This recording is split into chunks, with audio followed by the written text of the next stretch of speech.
wanted to ask you about the O-shaped lawyer. Tell me about what's going on there. Well, it's interesting because it started almost by accident. So I was talking to the group GC that I report into, and we were trying to recruit someone. And one of the things we talked about was saying, well, what kind of person is going to fit into this team? We've got a really good team, a really talented group of people, and we've got really demanding but fair customers. And we said, look, we can't bring in someone who is a pure technical lawyer. We need someone who is able to be able to talk to people, work closely with people. And then we talked a little bit about this idea of what's been known as a T-shaped lawyer. So these are people who have got depth of expertise, but are also able to work across boundaries. So these are people who are able to collaborate, work across boundaries. And I said, do you know what? It's not actually enough just to have an I or a T. What we need is someone really well-rounded. And that became, it kind of joke became kind of the O shape alphabetically. Okay, so you're looking for an O-shaped lawyer, but tell us a bit more about what you mean by someone who's well-rounded. So I started to think a bit more about what this person would look like, very much from the human factors rather from the tech or the lawyering factor. And so I came up with the 5 O's. And this is someone then who's going to be open. They're going to be opportunists. They're going to be original in their thinking. They're going to take ownership, and they're going to be optimistic. So they were the 5 O's we came up with. Interesting. Why don't you pick out a couple of those and tell me a bit more about why those facets are interesting. So let's start with open then in terms of, in my view, the mindset, because the legal profession, I think, has been beset by people who have a very fixed mindset. And so open to me meant growth mindset, people who are willing to be open to change, to new ideas, as opposed to what we often see, particularly in a profession that requires such accuracy, and a profession that has grown up with being very used to being correct and right and absolute, that having a fixed mindset means that people are very uncomfortable moving out of that comfort zone, because to do so risks failure. And lawyers and failure don't really go hand in hand. And actually, just to jump in there, my experience is that many lawyers have sort of got to that place by being the sort of person who's, always got gold stars along the way. Absolutely. Right? Top marks in their exams, get things right. And being in a world where you're open to change and maybe some element of failure, that's a bit worrying. So you'll find that in anyone who has ever been successful, they've had to fail. They've had to fail to succeed, and that's because they've learned along the way and have had knocks and pitfalls that they've had to deal with. Whereas the way we've brought people into our profession has been very much along the lines you've described, which is success all the way. And then we bring people in to become trainees after a hugely successful education, and all of a sudden they're learning something very different that they're getting wrong.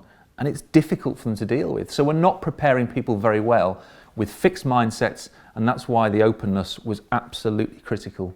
Okay, so now I've got a sense of what you were looking for when you set up the 5 O's. That's the demand side. What about the supply side? Right, is the legal industry doing a good job of producing lawyers with those sorts of qualities? When I started to talk to people about the training and development of lawyers, it quickly became clear that the legal practice course, which is the course that I took 20 years ago, was exactly the same now as it was when I took it then. And it was deemed at that point in time, apparently, to have been revolutionary, because it also brought in skills like advocacy and negotiation and interviewing into a very academic curriculum beforehand. And it was only by talking to people I realised that this thing called the SQE, the Solicitors Qualifying Exam, was coming in. And I thought, you know what, this is great, because this is going to solve all the problems that I thought we had. But it turns out it doesn't. And in fact, what it's doing is actually increasing the need for people to start to step into a gap that's currently unfulfilled. And I think even when the new SQE system comes in, the gaps I'm talking about are going to remain. So why do you think there's still going to be a skills gap even after the SQE comes in? Because the SQE is actually part of a lighter touch regime that the regulator's bringing in, which I think is actually a brilliant opportunity, because almost the regulator's saying, these are the exercises and skills you need to complete, and then legal profession, it's over to you to train them in everything else. So it's still going to be very academic, and yes, of course, we'll have some skills around interviewing, advocacy that go with it. But essentially it's saying, it's still an academic exercise.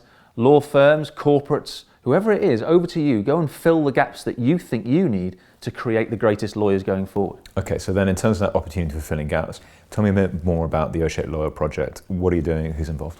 So it's fitted in absolutely perfectly. The timing is almost serendipity, because we've got together originally a group of GCs who felt actually quite passionate that we're not seeing, particularly in the legal services we're buying, the kind of people who we generally want to work with in a relationship. We're seeing really technically gifted people, but that doesn't necessarily meet the business demands that we have and the service we want to give to our customers.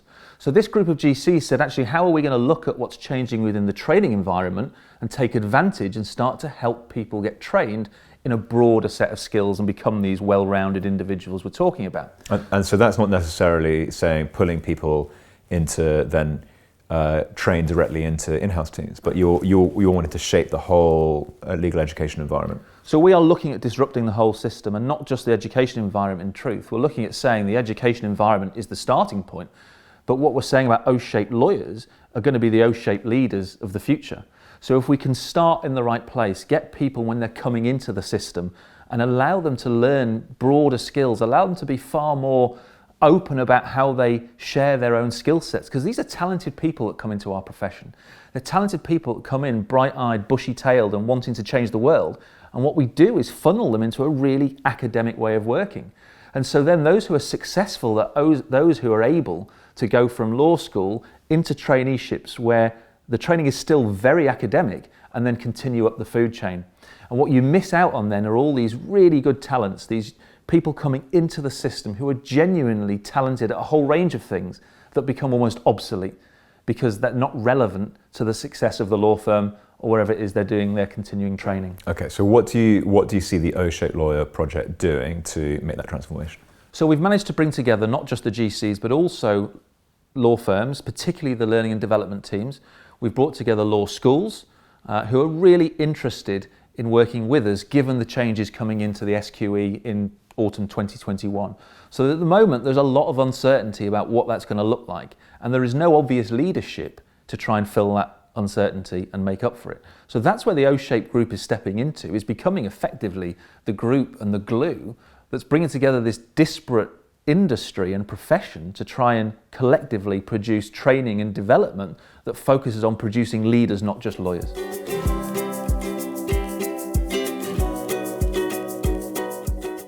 So Dan, what has the reaction been like to the O-shaped lawyer project? Incredible. I mean, genuinely incredible. And it was something, as I say, that started in a very quick conversation and has now kind of, I'd say, gone viral. Maybe not quite that far, but it's going in that direction because people are showing a lot of interest because of the human element and the people side of it. So we've managed to bring together all these different groups who are so enthusiastic and really want to make a difference. And it's then becoming almost the challenge is being able to make the best use of all those people who want to make a difference. And that's a brilliant place to be. It makes it a challenge, but it's a brilliant place to be. So it's been completely overwhelmed with the interest. Interesting. I suppose actually pressure's on in a way because you've managed to get this movement together and a lot of people's attention right on this at this moment. So I guess you've really got to try and capitalise on that now. I have, but I've brought it on myself, haven't I, in that sense? But in a great way, because we've got a deadline really of the autumn 2021 when the new system comes in. And we've got an opportunity in nearly 2 years' time to make a real difference there and then. And that's got to find its way and transcend across the profession, not just be allowed to focus on the trainees and those coming in. It's got to filter all the way through the system, that we're starting to bring in people who recognise that the skill set that customers and clients now want is far broader than being an academic, brilliant technical lawyer. Okay, Dan. So with lots of ambition, lots of potential, lots of optimism with the O-shaped lawyer project. Yeah. In terms of how you see the legal industry responding to the changes that you think that are needed, anything that you're finding a little bit disappointing or you'd like to move a little bit quicker? So I'd always like to move things quicker, but this is an industry, and particularly a profession, that is often wading through treacle. Because of the way the system is set up, it does mean change is a challenge. But that is what I would say is a positive in some respects for me. I've got to be optimistic, haven't I, because it's part of the O. But the reality is that we get the buy-in from the learning and development teams at the law firms. We get the buy-in from the law schools. The GCs are all over this, and we're interviewing a number of GCs to get their view on it, and that's going to be really powerful stuff. Where we're lacking at the moment is the law firm leaders, some of whom understand it, a few of whom have bought into it, but largely they're the ones that can make a real difference because they're the ones who can influence law school to change their curriculum in a way that suits the future needs of the profession. Why do you think that buy-in has not been consistently there in law firm leadership? Because I think we're talking about something that's really long term. You know, I'm talking about something that bringing O-shaped lawyers through to the future O-shaped leaders is a 10 to 15 year exercise. So that's not going to be something that works for a lot of leaders in law firms now, because they are trying to ensure they're hitting the numbers right away. So looking 15 years in the future, I think is a bit of a stretch. Right. Okay. It's a very human reaction, actually, and it sounds like you're quite sympathetic to that reaction. I completely get it, you know, and I could see if I was in that situation, I would have that same kind of dilemma, saying, you know what, I've got a business to run, but actually I've got to try and ensure that this business thrives in a future that no one really knows what it looks like. If you think how it's changed over the last 10 years, how can we possibly predict what the next 10 years is going to hold? And all I'm saying is, with this O-shaped lawyer, we're going to create people who are far broader, far more adaptable and flexible to whatever's going to come. And if we continue to go down the route of having simply technical specialists, I think that they're going to struggle wherever that future goes. Well, Dan, actually, one final point. When we've talked about this in the past, we've talked about the sort of attrition that you now see with law firms, and how that route to partnership isn't it's longer and more opaque, and lots of lawyers are making different choices with their careers. So do you think the O-shaped lawyer feeds into that phenomenon? It absolutely does, and I think you can see a world where we end up with more of O-shaped type firms or O-shaped type companies that start to attract people who have got so much to express, but find they haven't got the avenue to express that in their current environment. We will attract people who genuinely want to make a difference, not just do the job and get paid, but feel like they're valued, feel like they're adding value, and be part of something that I think could really make a difference to this industry. So Dan, some people might say that people go to law school to learn and then practice law. So why do you think that lawyers actually want to become O-shaped anyway? Yeah, I mean, the thing is, we've got to look at what our customers, so in-house teams' customers, actually want and need. And it's hard when I talk to law firms and say, do you know what, they don't care about the law. They really don't care. And no one says to me or my team, that's brilliant contract interpretation, Dan. They go, actually, thank you for a great service and you've really helped us solve a problem. That's what we're here to do, to provide solutions.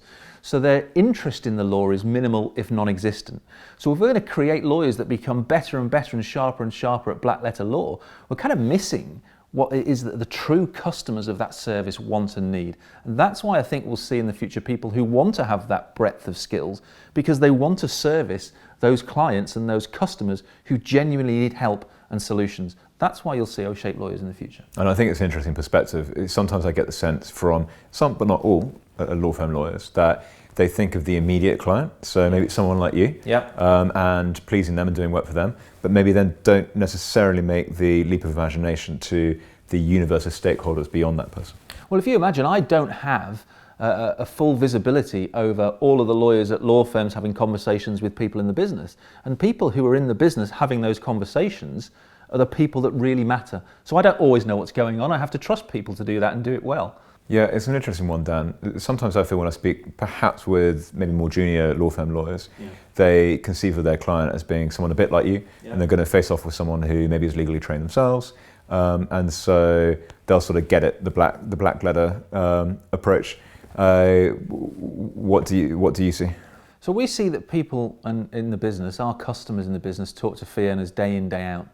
And they are the ones who are in direct receipt of that service. And we quickly know whether or not that service is good, bad or indifferent. So the relationships have got to exist right from the start, from people who are coming into law firms should be able to hold those relationships with our customers in the business. So Dan, you explained how the SQE has been set up such that it's really leading it to the profession to step into the gap with skills-based training, for example. Yeah. How do you think the profession is in fact stepping up to that challenge? I think largely the profession has started to question whether or not the SQE is going to produce the high quality lawyers they expect.